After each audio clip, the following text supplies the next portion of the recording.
the likelihood that Trey Lance will be a top 10 quarterback statistically in 2022? And the reason I even bring it up is because in terms of statistically, QBR, Jimmy was 13th last year. He was right one spot below Joe Burrow, and he was ahead of Derek Carr and Lamar Jackson and Kirk Cousins, which is really a testament to how good the rest of the team is, how good the receivers are, and how good Kyle Shanahan is. So if Jimmy Garoppolo can be 13th in QBR, what are the odds that Trey Lance could be top 10? Well, I think he definitely can, because I think with QBR, they factor in the running ability as well, right? Yes, they do. So I think that can help kind of boost him and be in that top 10 range. Now he's going to have to, make sure that he's not turning the ball over, which he wasn't a high turnover guy in college. I mean, I think he turned it over twice in 17 starts, one pick, like one fumble or whatnot. But obviously against lower level talent, if he can continue to improve on that, I don't see a reason why he can't potentially be a top 10 statistical quarterback. Again, I mean, even going back 2019, I think that was Jimmy's probably best year. Statistically, he was top 10 in a lot of categories. So, absolutely. I think people are kind of underestimating with Trey Lance. My only question is, how long can the Niners keep him upright? Because I have a lot of questions with their offensive line, but he seems like he can avoid a lot of pressure himself. He can keep himself upright for a while. And I think with all these weapons and Kyle Shanahan scheming things up, he's probably going to have really good numbers this year. I'd be surprised if he doesn't. I think a lot of people are expecting, maybe 55% completions and a lot of turnovers. No, I think he's going to have a lot of really easy throws, just like Jimmy. He's going to have some big plays, and he's going to have a quarterback rating over 100. Maybe that's too much. That's too high of a bar to set for the expectations for him. I just think, man, if Jimmy can have like a 98 quarterback rating on this team, Trey could probably do like 105, even as a first-year starter. Passer rating. What did I say? Quarterback rating, because they're a little different. The metrics are a little different on them. Yep. But definitely. Again, it's going to come down to just taking care of the ball, and if he can limit those, then I think he could definitely have a good passer rating. He has terrific weapons, man. Like terrific weapons. They want to lean on the run game, the play action. I think for Trey Lance is just getting more comfortable with what he's seeing post snap, and that should lead to him being more accurate. And the more comfortable he gets, he should be able to, distribute the ball better. So that he should. We'll see if that happens or not. And one big difference I'm expecting, everyone's talking about how the offense is going to be different. Yes, he's going to run. Yes, there's going to be big plays. But I think most importantly, he's going to have fewer negative plays than Jimmy. I think that's the most important thing, because this team is driven by their defense and running game.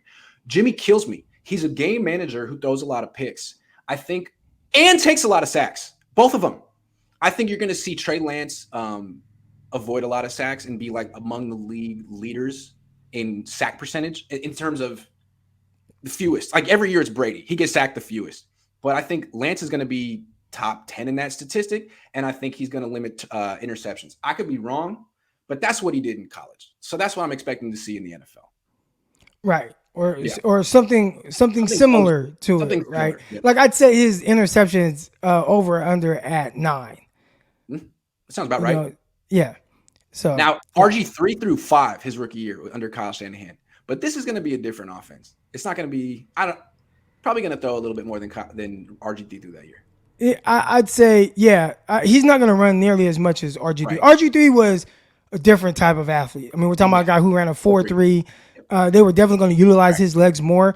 I think we saw last year, like with Trey Lance, he can definitely use he will be better suited to use his athleticism near the end zone and on off-scripted passing plays. Yeah. As opposed to it's in the open field and we just want to run read option or zone option or whatever. I don't think that's going to be his thing. So we should see his carries down a bunch, like his carries per game down from what we saw, especially against like the Arizona Cardinals last year.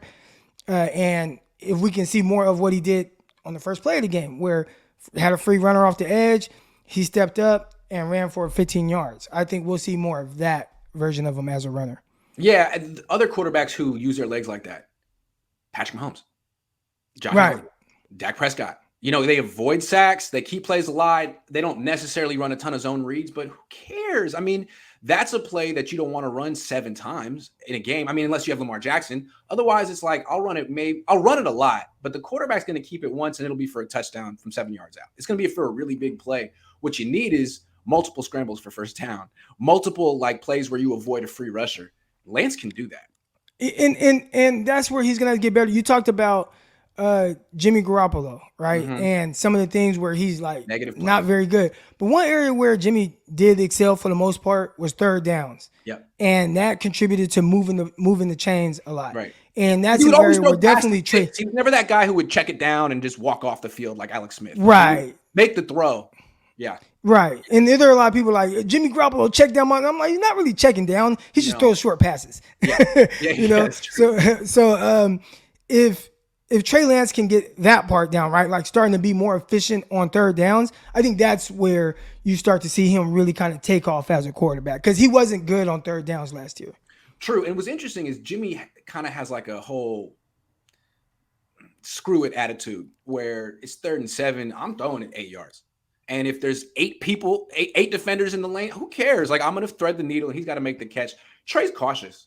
Trey didn't put the ball in harm's way in college. He didn't throw the ball into traffic into college. He didn't have to. And I don't think he's programmed to just say, YOLO, I'm throwing it in there. If there's traffic, he'll hold on to the ball because he can buy time. He can scramble.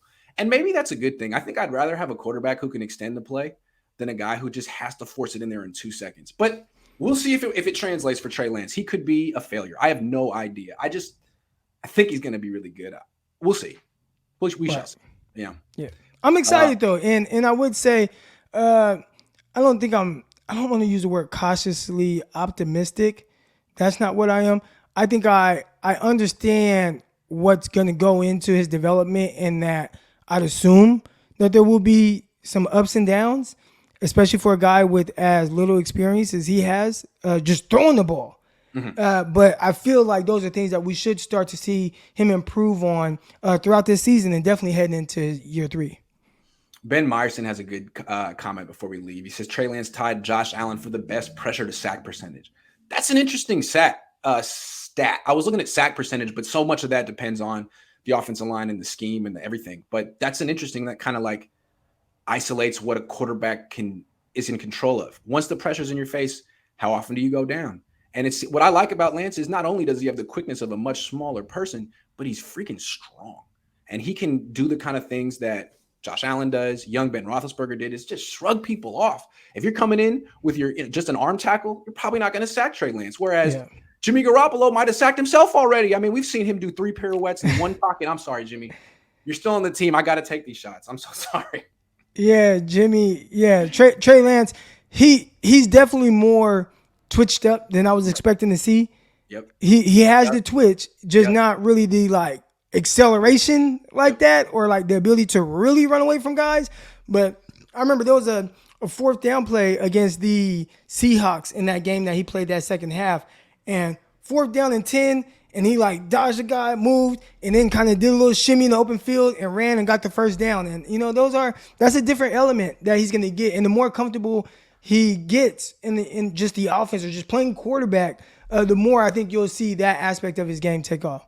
Yeah, he needs to figure out how exactly he's going to use his legs in the NFL because, I mean, one thing about the zone read real quick, it was a failure with the Niners last year. But to me, if you're going to be good running the zone read, that's something you need your entire first-team offense doing a lot in the offseason. And if you remember, that was something the second-team offense was doing because the first-team offense was playing with Jimmy 95% of the time. So it was kind of unrealistic to expect that zone read package to be effective. You got to really commit to it, and they theoretically will this year. I want to see if they can do it a little bit better because he's not as bad as he showed on. He was awful on those, but I think it was just an overall offensive thing. I think he can be effective on that stuff.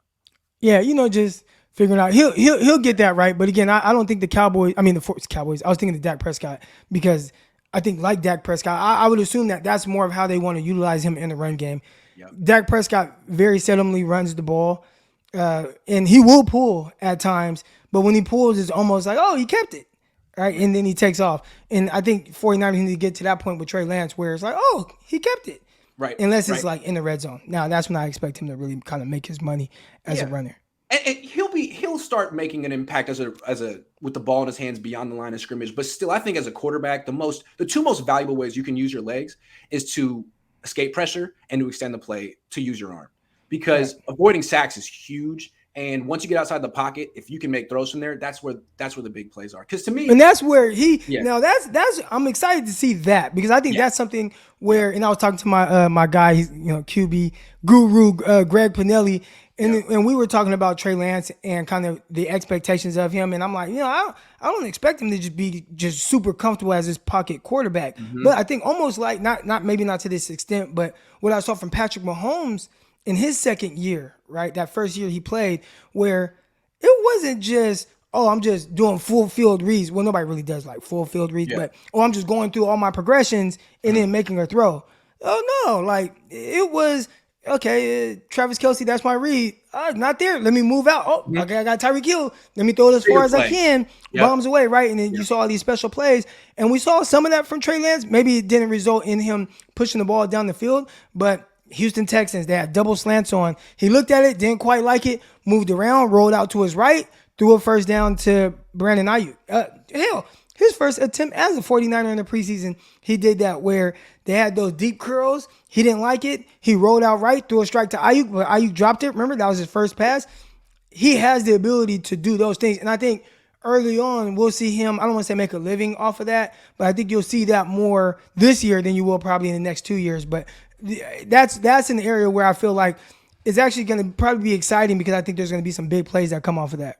And to me, the way the NFL has evolved, the biggest advantage an offense can have is when you have a serious dual threat quarterback on the perimeter.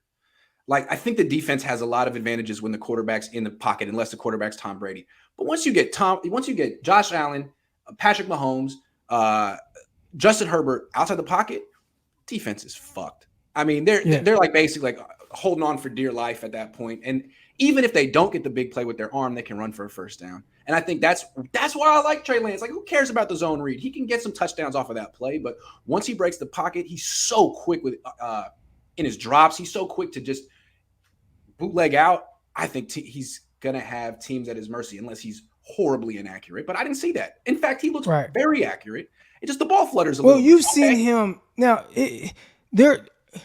There are times when he is horribly inaccurate, right? Like, you'd see some passes where it's like, oh, where the hell are you throwing it? Who are you throwing it to, right? Like, we saw those type of passes. I was actually looking ahead into the Houston Texans game, like, are we still going to see those like horribly inaccurate passes? And we didn't. Nope. I thought he hit. He was very accurate over the middle in those tight windows.